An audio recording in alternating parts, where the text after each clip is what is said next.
Shalom saudara, puji Tuhan. Ini waktu dimana saya berjemur saudara.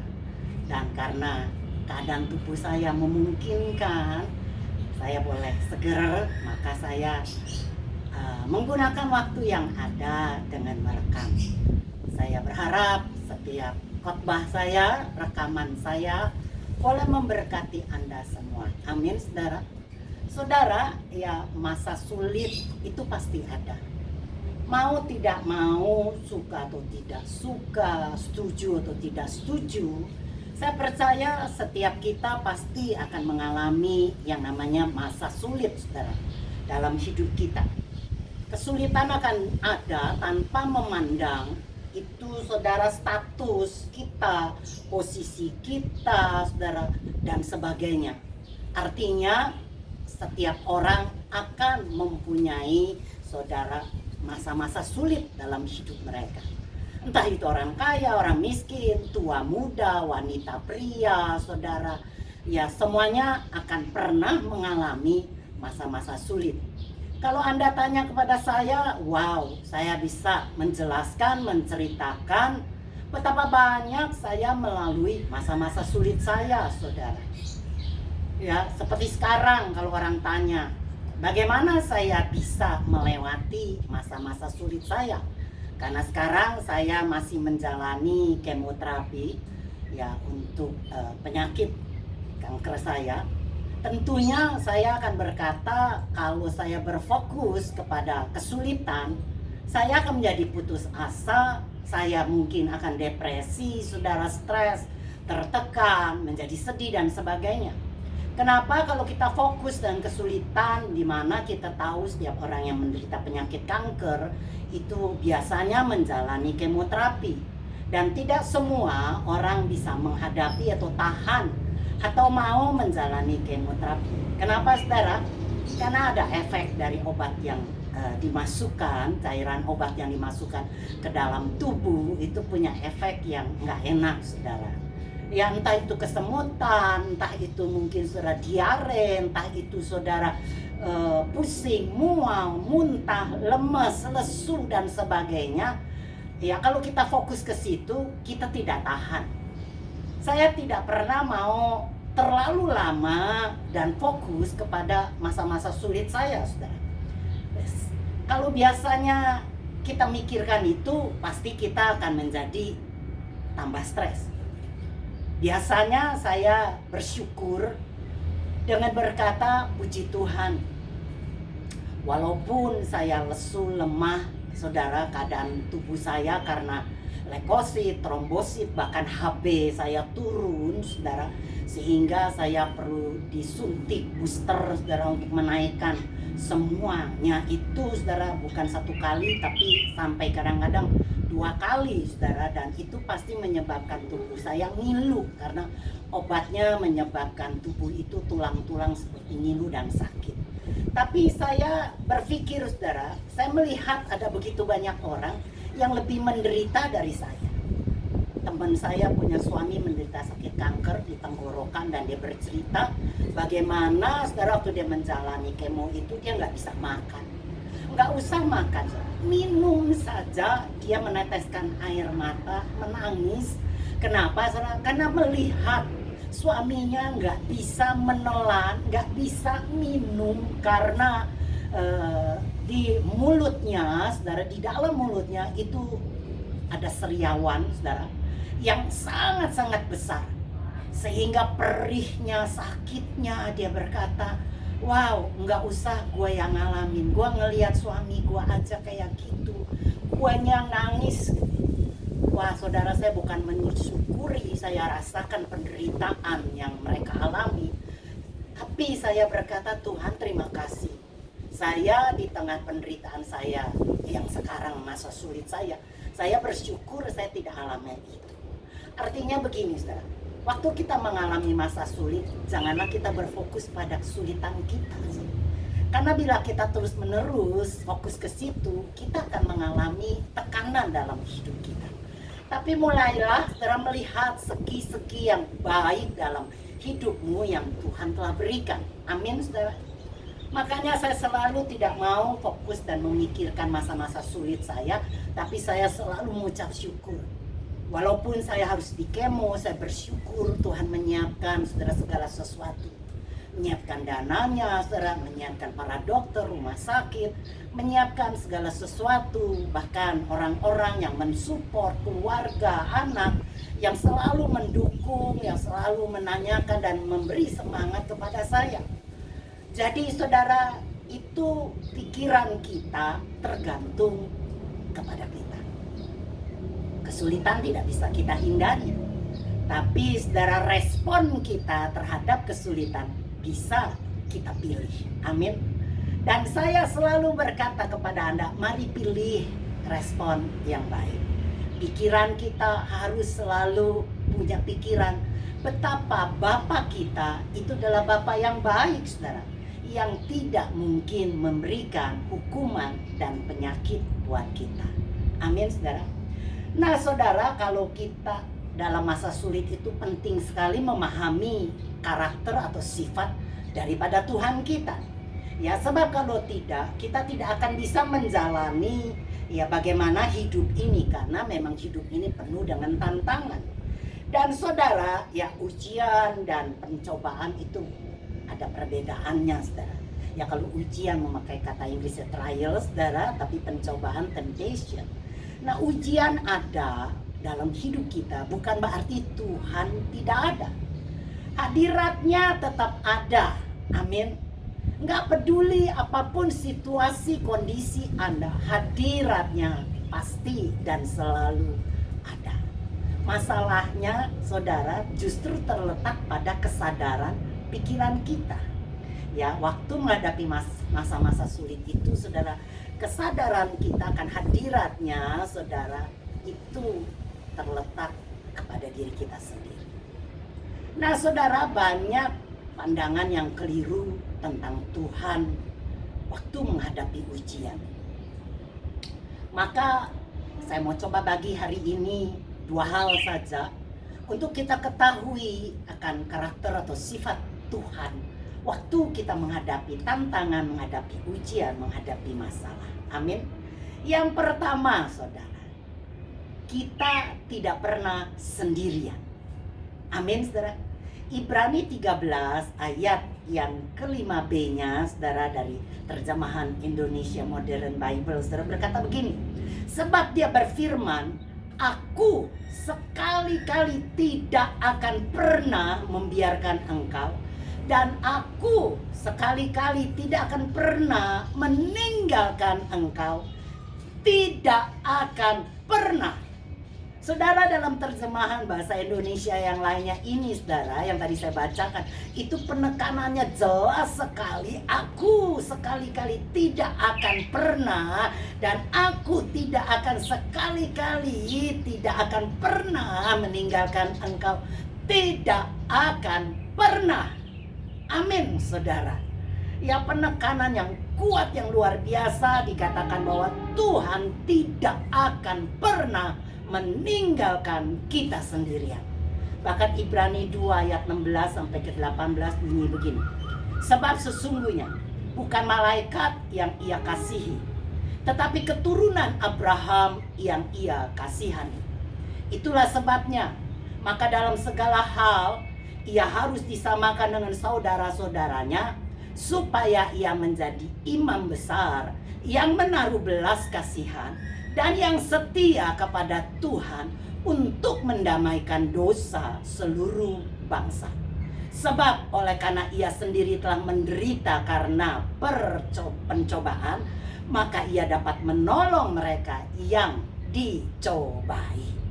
Saudara, imam besar yang kita punya bukanlah imam besar yang tidak dapat merasakan kelemahan-kelemahan kita, tetapi sebaliknya ia sudah dicobai, hanya tidak berbuat dosa. Ibrani 4 ayat 15 katakan begitu, saudara. Ya, untuk itu saudara pahami, kita mempunyai Tuhan yang menjadi imam besar, yang memahami apa yang Anda dan saya alami.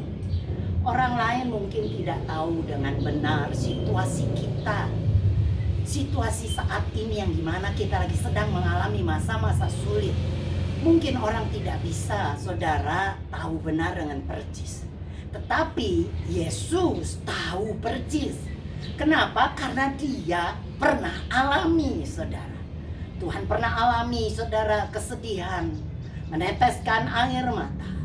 Tuhan tahu, saudara, bagaimana tantangan hidup, kesulitan hidup, pencobaan hidup yang dia alami. Dia pernah diejek, dianiaya, dihina, diolok, dicambuk, ditinggalkan, bahkan dikhianati oleh orang-orang yang dia kasihi.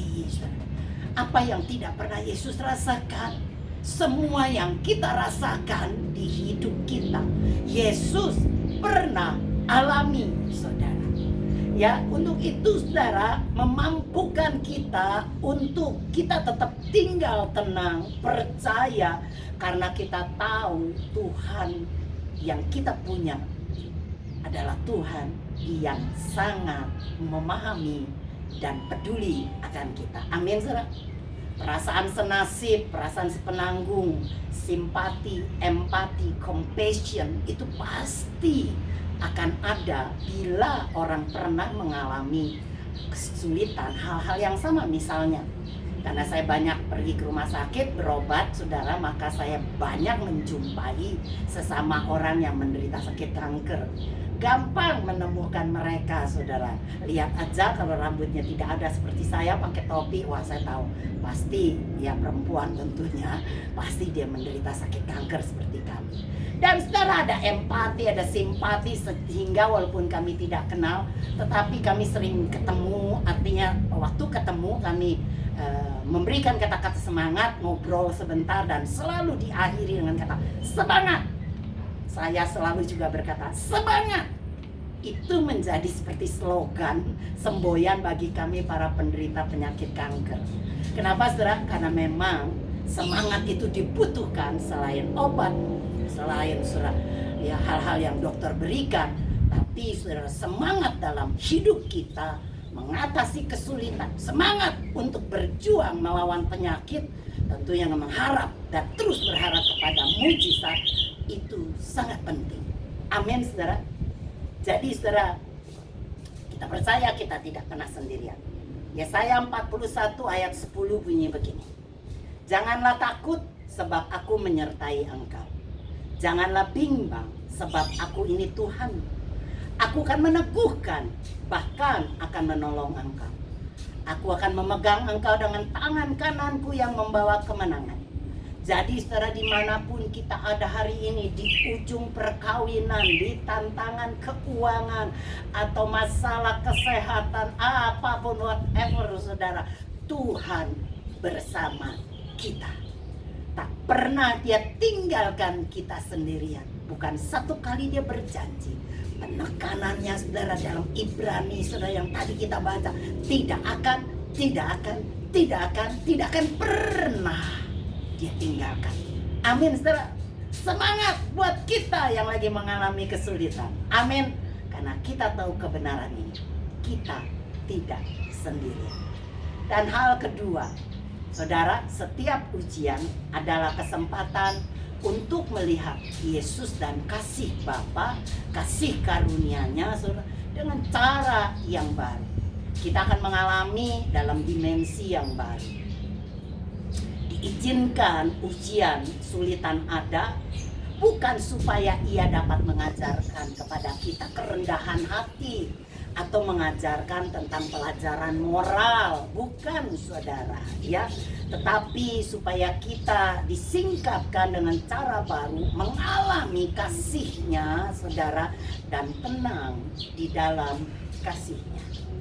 Ulangan pasal 8 ayat 1 sampai 5, Anda bisa baca itu di rumah. Ya, memang Anda lagi di rumah, amin. Tapi saya mau baca di ayat 5-nya saja, saudara. Ya, dalam terjemahan bahasa Indonesia lain dikatakan gini.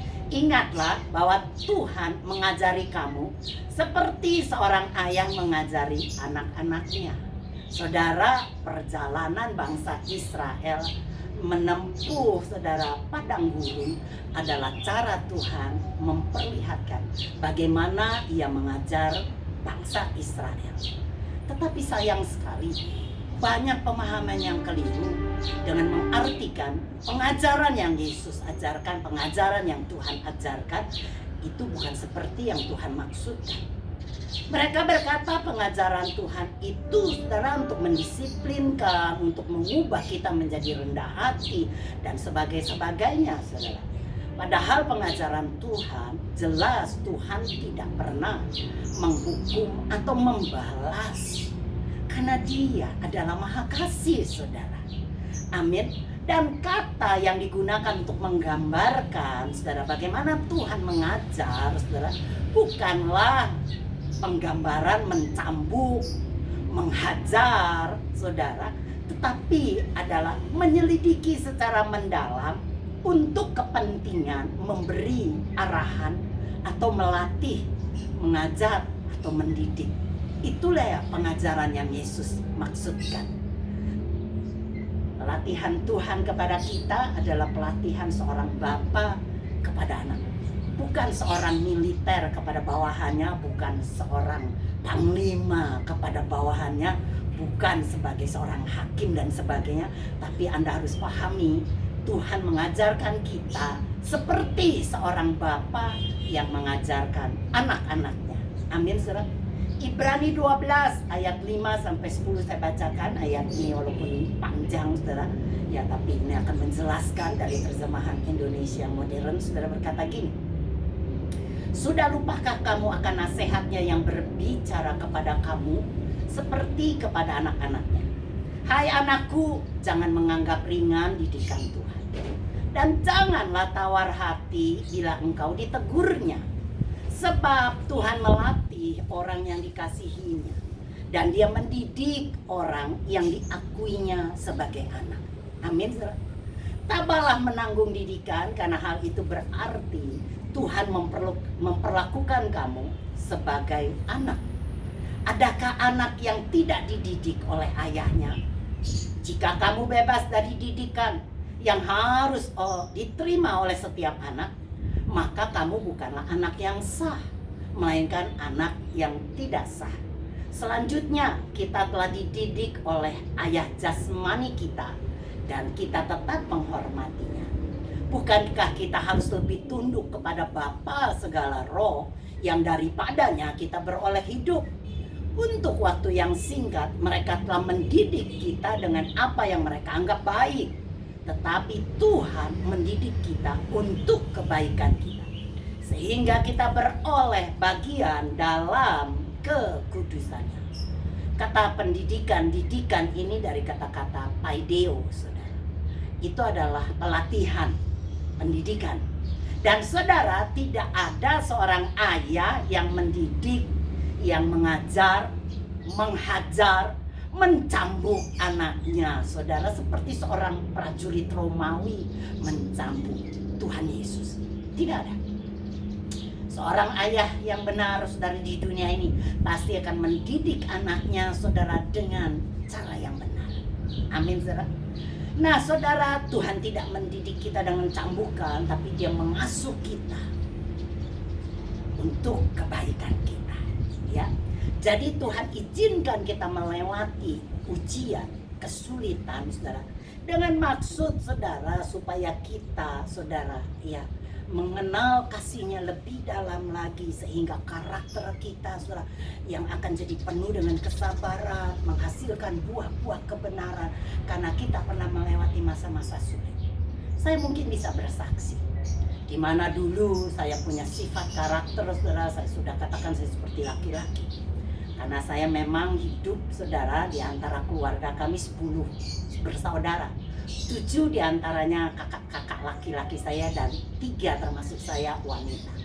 Nah, saya nggak begitu suka bergaul dengan cici saya, saudara, dengan kakak perempuan saya. Tapi justru saya lebih banyak bergaul dengan kakak laki-laki dan adik laki-laki. Sehingga mau tidak mau, sifat saya seperti laki-laki. Dan saudara, akhirnya saya menjadi orang yang keras kepala, yang menjadi seperti kayak maco, saudara, laki-laki yang gak kenal takut. Ya sehingga akhirnya menjadikan saya sombong, saudara, menurut saya.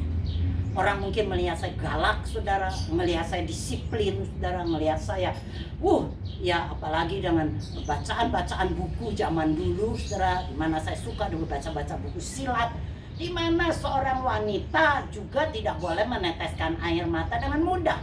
Jangan jadi cengeng, tapi kamu harus jadi orang yang kuat. Dan itu terpatri di pikiran saya, saudara. Sehingga saya jarang sekali menangis, tapi saya menjadi orang yang bisa menghadapi tantangan. Apapun saya nggak pernah takut, saudara. Menghadapi siapapun saya nggak pernah gentar. Saya bisa lawan mereka dengan keberanian, kesombongan saya. Tapi satu waktu Tuhan izinkan saya mengalami satu masa yang sangat sulit. Saya diizinkan mengalami ketakutan yang nggak tahu, saudara, sebabnya. Yang ketakutan yang menurut orang itu adalah hal yang mustahil, saudara. Sebuah ketakutan yang nggak masuk di akal, tapi Tuhan izinkan. Dan sekarang saya melihat ternyata itu membentuk karakter saya menjadi berubah. Saya menjadi orang yang lebih sabar. Saya menjadi orang yang lebih mudah mengerti akan perasaan orang. Saya lebih bisa memahami bagaimana penderitaan mereka karena saya pernah mengalami. Dulu saya kalau melihat seorang istri menangis di hadapan saya dengan babak belur mukanya karena ditampar, dipukul oleh sang suami yang mabuk, saya ngajarin, saudara, kamu balas. Jangan mau kamu dijadikan seperti karung beras yang ditinju sehingga kamu mengalami memar, luka di tubuhmu. Kamu harus lapor ke polisi karena itu melanggar hak-hak manusia. Saya berkata jangan cengeng. Tapi sekarang setelah saya mengalami masalah dalam perkawinan saya bisa merasakan jeritan hati seorang istri yang menangis tanpa mereka bercerita banyak kepada saya. Saya bisa bersimpati, bahkan saya bisa empati kepada mereka. Saya bisa meneteskan air mata dengan mudah untuk mereka yang telah mengalami masa-masa sulit dalam rumah tangga mereka. Kenapa? Karena saya pernah alami, saudara. Jadi maksud ujian yang Tuhan berikan kepada kita pasti, saudara, itu akan mendatangkan kebaikan buat kita. Nah, perlu kita sadari dua hal saja akan sifat Tuhan waktu kita masa-masa sulit ada dalam hidup kita. Maka kita perlu tahu akan sifat Tuhan yang pertama, kita tidak pernah ditinggalkan sendirian. Amin. Dia selalu beserta kita entah dimanapun keadaan kita saat ini, bagaimanapun di ujung penderitaan, bagaimanapun keadaanmu, engkau tidak pernah ditinggalkan sendirian. Mungkin orang-orang sekitarmu, suamimu, istrimu, anakmu, keluargamu meninggalkan engkau sendirian. Mungkin kau dikhianati begitu banyak orang, tapi Tuhan tidak pernah. Engkau bisa pegang janjinya. Dia tidak akan sekali-kali, tidak akan dan tidak akan pernah meninggalkan kita. Amin. Yang kedua, saudara, percayalah Tuhan mendidik kita bukan karena dia jahat dan menghukum kita karena dosa kita, tapi dia mendidik kita sebagai seorang ayah yang mendidik anak-anaknya. Amin. Yang tentunya akan mendatangkan kegunaan bagi hidup kita. Seorang ayah akan mengajarkan anaknya tata cara sopan santun, bagaimana cara etika, bagaimana cara menghadapi persoalan, bagaimana menghadapi saudara akan pelajaran di sekolah dan sebagainya. Bahkan mungkin mengajar bagaimana mencari uang dan sebagainya. Diajarkan anaknya dengan penuh kesabaran dan kasih sayang. Tidak dengan cabukan, tidak dengan pukulan sehingga membuat anak itu menjadi mati, saudara, terhukum, trauma karena cambukan, menjadi takut. Ya, ada sih, saudara, mungkin orang tua seperti itu, tapi jarang banget, saudara. Tapi Bapa yang kita punya tidak pernah dan tidak seperti Bapa dunia. Amin. Dia adalah Bapa yang penuh cinta. Amin. Saya berdoa agar Anda yang lagi mengalami masa-masa sulit di zaman sekarang, biar tetap semangat, tetap percaya bahwa engkau akan melewati masa-masa sulit ini bersama Tuhan. Cayo, saudara. Dan doa saya selalu beserta Anda Tuhan Yesus menyertai kita. Amin, saudara. Shalom bagi kita, shalom bagi Indonesia, shalom bagi kita semua. Amin, amin, amin.